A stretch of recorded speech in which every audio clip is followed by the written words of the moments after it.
I am DM Zone. This is Gamers Oasis. We're going to do vlog number 7.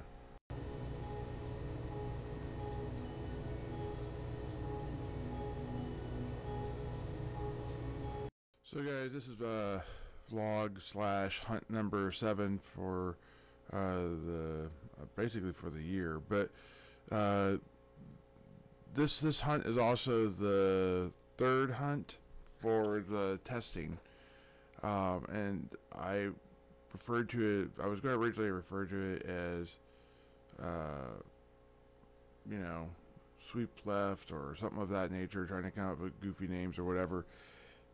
I found that I don't know. I need to probably hunt this side more. As you look away from the area where you sweat and you kill these mobs, because apparently the loot was really good on this particular thing. Now I know it doesn't probably make a huge amount of difference, but it did get me down a direction that made me wonder. Um,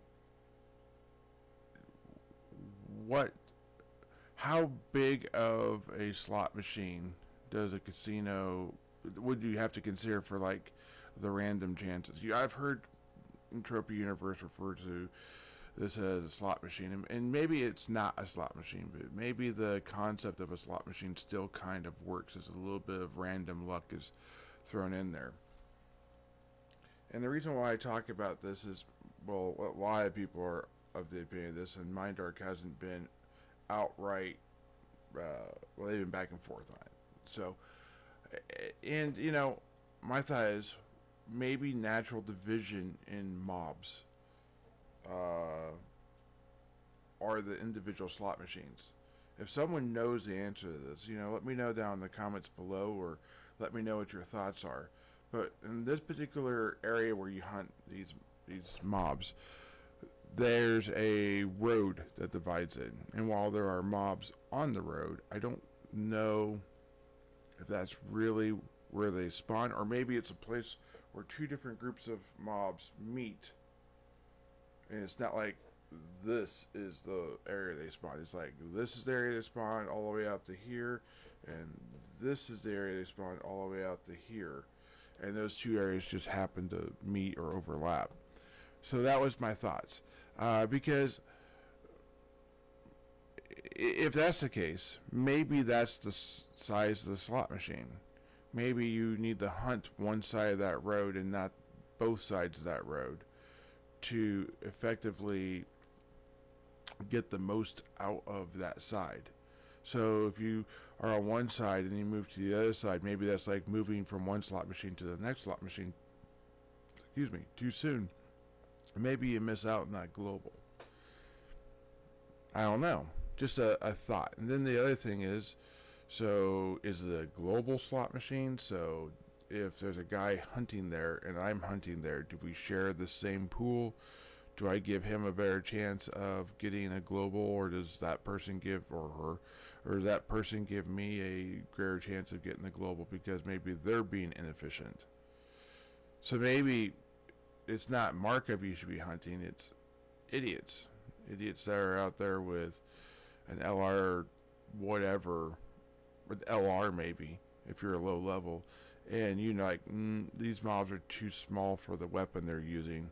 I'll just take my efficient weapon and hunt next to them and see what we get together.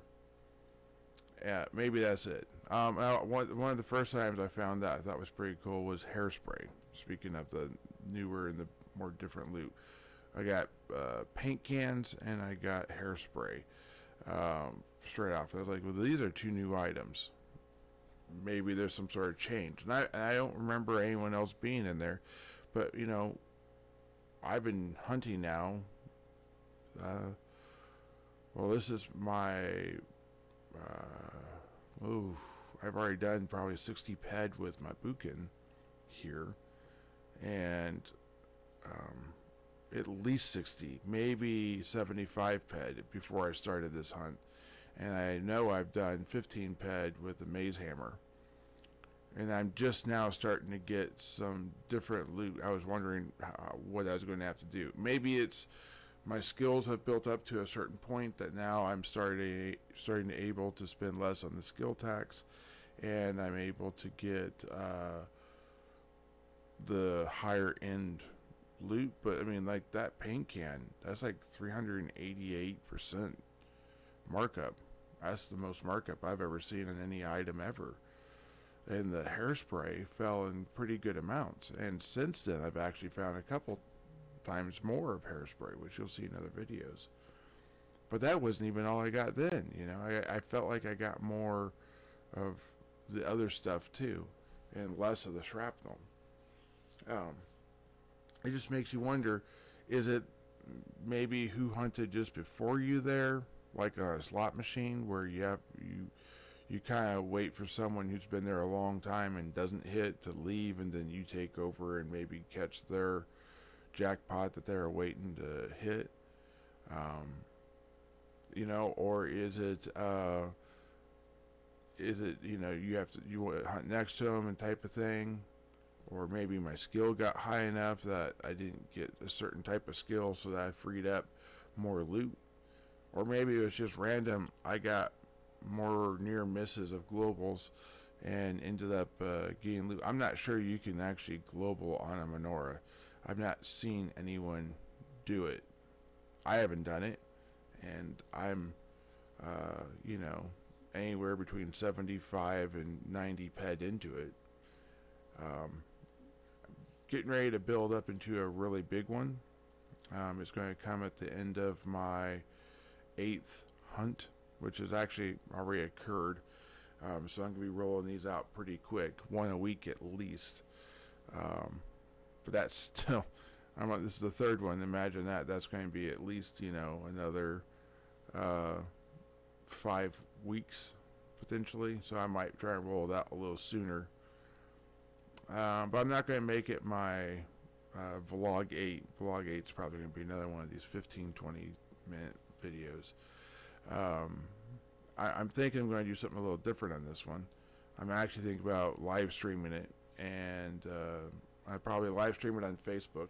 I've been doing some live streams on Facebook actually, and I'm going to take 2 live streams I do on Facebook, one of which is painting miniatures, and I'm going to probably mute that out because you guys don't necessarily want to hear me talk about painting miniatures, but you probably wouldn't mind seeing me paint miniatures. And then I'll probably paint those all the way through, and then I'll probably start a second group or a second video, and I'll probably do the same type of thing. And basically you'll be watching me hunt, but instead of where I'm talking, that probably will be not a face cam. It'll probably be video of me painting miniatures. And as I'm going around doing my hunt, I probably will actually talk a little bit about the miniatures I'm painting to a degree. You know, if anyone on the live stream happens to ask a question, then we'll do that. But I'm probably going to do like 100 ped hunt with the Buchan, which might be, I'm guessing that might be a long hunt. And if it's not too crazy, then I won't speed any of it up. If it is too crazy for length, I don't know. Like right now, I'm doing 15 ped hunts, and this is just under 15 minutes, this video. So, and it's at ×3 speed. So that's 45 minutes for 15 ped. I may not even be able to do that in a single live stream. I'm gonna have to. That's gonna be an all-day event with a Buchan, unadjusted, basic Buchan with no amplifier, just straight 100 ped. It's gonna be a lot of menorah kills. I think that's gonna make for an interesting live stream. So I don't know how we're gonna do that. Maybe I'll just ×3 speed it and ×3 speed the painting, and I'll just sit there and voice over like I do with this type of stuff and move forward.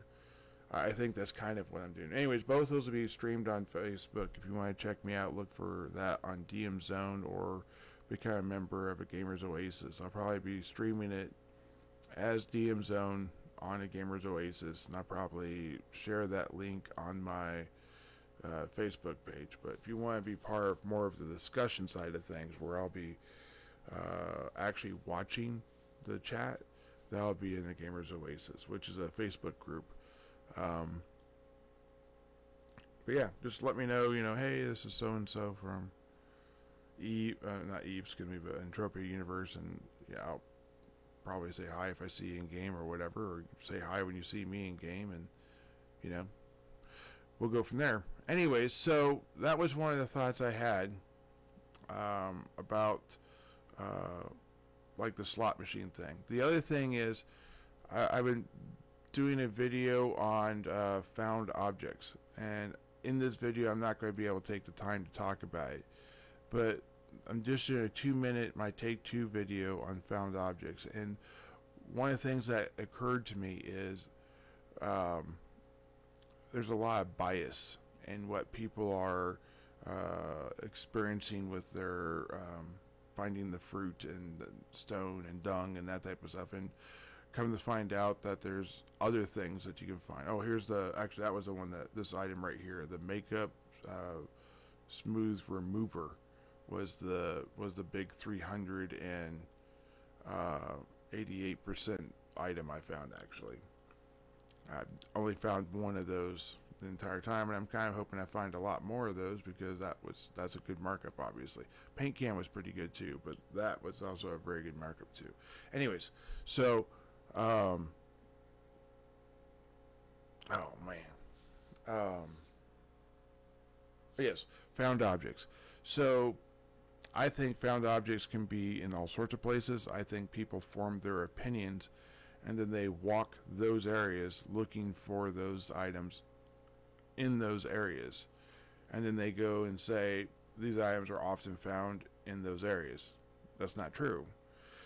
It would be possibly true if you did that, and then you walked areas where you didn't think necessarily it was, and then you walked areas that everyone knows they're at, and then you were to say, okay, I've done this for, we'll say, 25 hours. Now I've proven with a 25-hour sample in each one of these, we'll say 5 areas, that I have found more fruit here, more fruit there, and more fruit over here, and less fruit over here, or none, which means you walked for 25 hours and didn't find any fruit. And then that would be, scientifically, that would actually be an extremely small sample.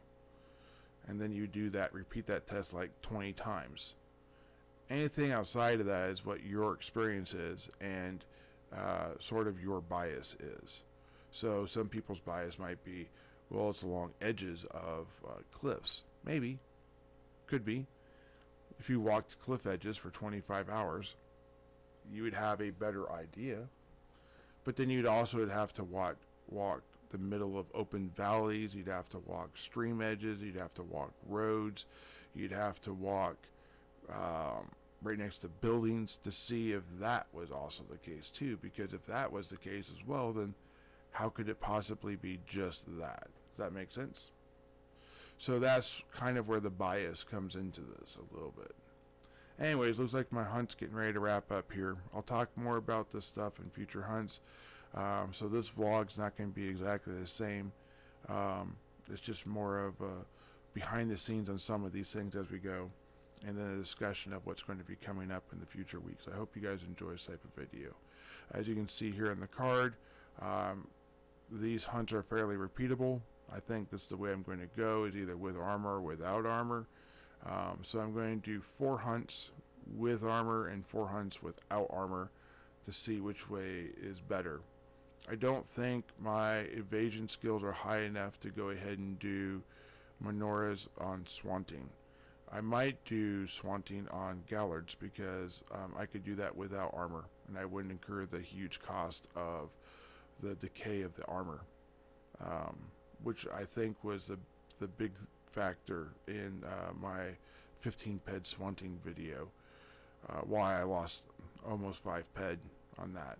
So anyways, if you want to see more content like this, please like, subscribe, let me know down in the comments. I've so far responded to 100% of the comments. As we grow, I will continue to try and do that, and I appreciate all you guys, especially those who are watching up to this point, because many people will have stopped watching the video a long time ago. So thank you, and have a great day. and keep her in that bed.